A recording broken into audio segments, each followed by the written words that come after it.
काटोल तहसीलमधील इरला धोटे येथील शेतकऱ्यांचा संताप। इरला धोटे तालुका काटोल येथील 10 ते 15 शेतकऱ्यांचा शेतीकडे जाणारा वहिवाटाचा रस्ता कपिल धोटे यांनी बंद केल्याचा आरोप करण्यात आला आहे। यामुळे शेतकऱ्यांना मोठ्या अडचणींचा सामना करावा लागत आहे। तहसील कार्यालयात तक्रार देऊनही महसूल विभागाने कारवाई न केल्याने शेतकरी नाराज असून तातडीने न्याय देण्याची मागणी केली आहे। बघूया आमच्या प्रतिनिधीचा खास रिपोर्ट।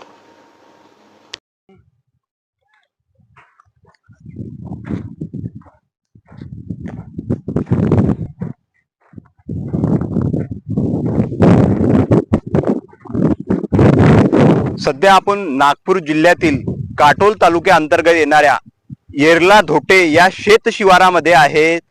दृश्यांमध्ये आपण बघू शकता या ठिकाणी मोठ्या प्रमाणामध्ये कंपाऊंड केल्याचं या ठिकाणी चित्र दिसत आहेत। जो शेतकऱ्यांचा वहिवाटीचा जो रस्ता आहे वडिलोपार्जित तो या कंपाऊंडमुळे बंद होत आहे असं त्यांच्याकडनं सांगण्यात येत आहे।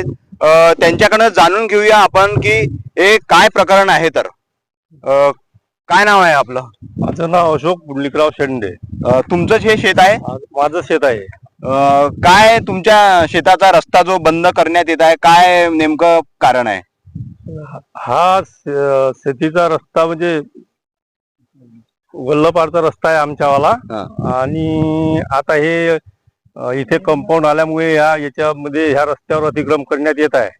तरी हा आमचा रस्ता आम्हाला पाहिजे। बाजूनं नाला आहे बारिश पाण्याचा, आम्ही त्या नाल्याने जाऊ शकत नाही, त्याच्यामुळे आम्हाला हा रस्ता आमचा हवा आहे। ही जी शेती आहे इथे हे प्लांट उभारण्यात येईल हे कुणाची शेती आहे? ही कपिल बाळासाहेब धोटे यांची आहे। आणि त्यांच्याच माध्यमातून हे जे कंपाऊंड होत आहे का? हो, त्यांच्या माध्यमातून। तुमच्या काय रस्त्याचं अडचण आहे तुम्हाला? रस्त्याची अडचण आम्हाला फारशी आहे। दरवर्षी तुम्ही याच रस्त्याने ये जा करत असतात? हो, पूर्वीपासून वल्लपाडच्या पासून। तर हे जे शेतकरी आहेत यांची मागणी आहे की हा जे कंपाऊंड आहे संपूर्ण यावर अतिक्रम केल्यासारखं हा रस्ता बंद करण्यात येत आहे। तर हा आम्हाला खुला करून द्यावा यासाठी शेतकऱ्यांची धडपड सुरू आहे। काय सांगाल तुम्ही? तर आम्हाला काही नाही म्हणायचं, आम्हाला आमचा रस्ता खाली करून द्यायचा। 32 नंबर आणि 33 नंबर जो फारकचा दाबलेला त्या लोकांनी पहिले गड्डे केले, तिथे गेले गड्डे। हो चला, इथे गेले गड्डे पहिले, इथं गड्डे केले म्हणजे हे गड्डे सुरुवात केली होती पहिले? सुरुवात केली होती। अच्छा, त्याच्यानंतर आम्ही कंप्लेंट केली। कंप्लेंट केल्यानंतर मग अजून कंप्लेंट कोणाकडे केली होती तुम्ही? तहसीलदार साहेबाकडे गेली होती। तहसीलदारांकडे केली होती? केव्हा केली होती? बाबा आता 3 महिने 2 महिने 2.5 महिने झाले। 3 महिने होते। मग याच्यावर इन्क्वायरी वगैरे काही आली नाही का? प्रॉपरच पाहिली त्यांनी, मोजणी केली, पाईन टाकले त्यांनी। पाईन टाकल्यानंतर पुन्हा अधिक त्यांनी डबल गड्डे गेले। ते डबल गड्डे तिकडे पुन्हा अधिक घेतले। इथून गाडी हे गड्डे गेले। इथून आता गाडी जाऊ शकते का तुम्हीच सांगा? हे इथं गड्डे गेले, इथून गाडी जाऊ शकते का? इथून म्हणजे गाडी जाण्यासाठी रस्ता बंडी किंवा ट्रॅक्टर तुम्हाला जाऊ शकते का? म्हणजे हा संपूर्ण नाला लागून आहे ना। म्हणजे पावसाळ्यामध्ये तुम्हाला त्रास होतो? बहुत त्रास आहे ना। वल्लपाडचा रस्ता आमचा आजच नाहीये। हे काय आम्ही आता पहिले हे लोकांनी इकडे नाल्यात आम्हाला कुठपर्यंत नाल्यामध्ये जात।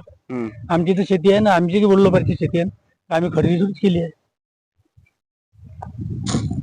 आता तुम्ही या कंपाऊंड जे आहे कंपाऊंड करण्याबद्दल आमची काही म्हणणे नाही आहे। फक्त त्यांनी रस्ता सोडून द्या आमचा जाण्याचा, आणि जे गव्हर्नमेंटची जागा आहे ते बी त्यांनी सोडून द्या। गव्हर्नमेंटची पण जागा घेतली आहे?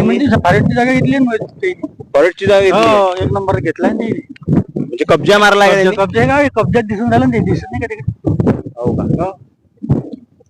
तर हे होते शेतकरी, जो वडिलोपार्जित यांचा ये जा करण्याचा रस्ता आहे।